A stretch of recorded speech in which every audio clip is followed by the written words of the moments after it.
sorry ass DJ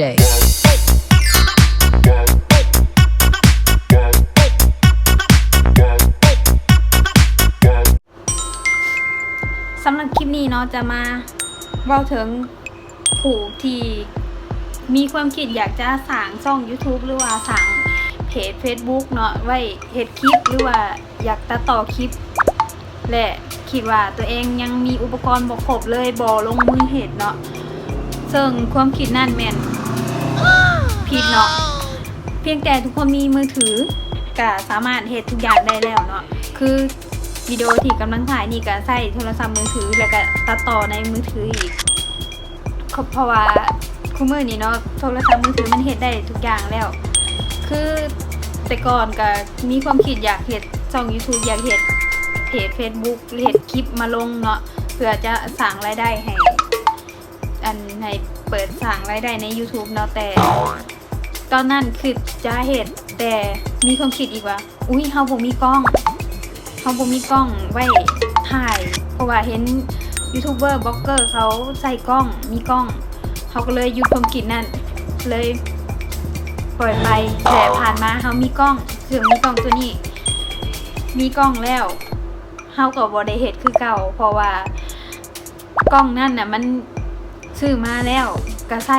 งานก็บ่คุ้มซ้ำแล้วก็เสียดายเงินอีกที่ซื้อมาเพราะว่าในกล้องมันต้อง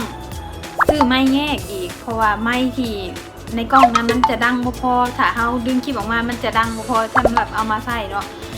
ก็ต้องไปซื้อไม้แยกแล้วก็การ์ดเมมโมรี่ที่กล้องเห็นแถมมาให้ก็บ่พอสำหรับที่จะถ่ายวิดีโอก็ต้องไปซื้อเมมโมรี่ใหม่ซึ่งเมมโมรี่สำหรับเหมาะสมสำหรับไว้ถ่ายวิดีโอราคากับระดับ1,000 บาทขึ้นไปหา 3,000 มันจึงเหมาะสมมัน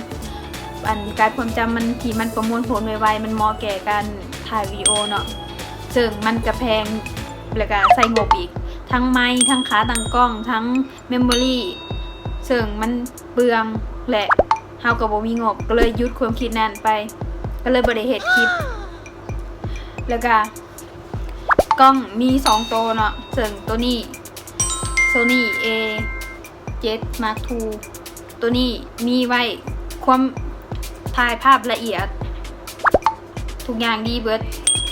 สุดท้ายถ่ายแล้วจะดึงวิดีโอออกมาจากกล้องมาใส่ iPhone ซึ่งมันต้องมีหัวแปลงดึงอีกเพราะว่าดึงผ่าน Wi-Fi มันบ่ได้เพราะว่าวิดีโอมันจะเป็นไฟล์ใหญ่เนาะต้องมีสายอีกสายที่มันต่อเป็นหัวแจ็ค 3.5 ใส่กล้องแล้วก็มีหัวใส่ iPhone ซึ่ง iPhone มันต้องมีหัวหางหนูที่มี2หัวซึ่งแบบนี้เนาะมาต่อใส่ยุ่งยากอีกเพราะว่าเป็นอย่างใส่ iPhone ยุ่งยาก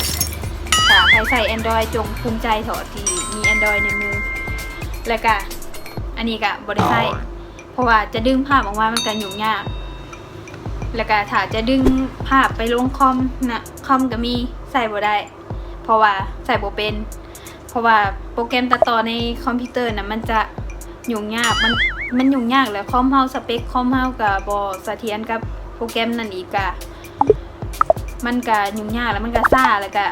บ่คักเท่าใส่มือถือตัดต่อเลยก็เลยสุดท้ายอุปกรณ์ที่มีบ่ได้ใช้มาใช้ iPhone มือถือเพราะฉะนั้นใครที่กำลังคิดจะสร้างช่อง YouTube หรือว่า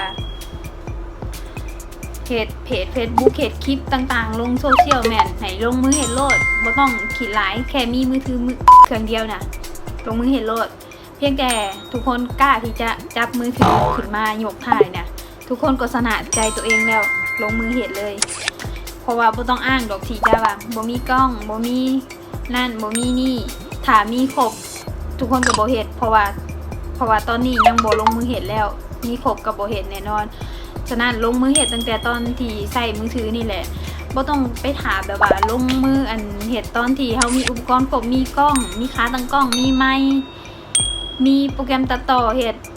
เพราะว่าในตอนนั้นเฮาบ่มีพื้นฐานตั้งแต่แรกมาเฮามีครบเบิดเฮาก็ต้องยุ่งยากไปอีกเพราะว่า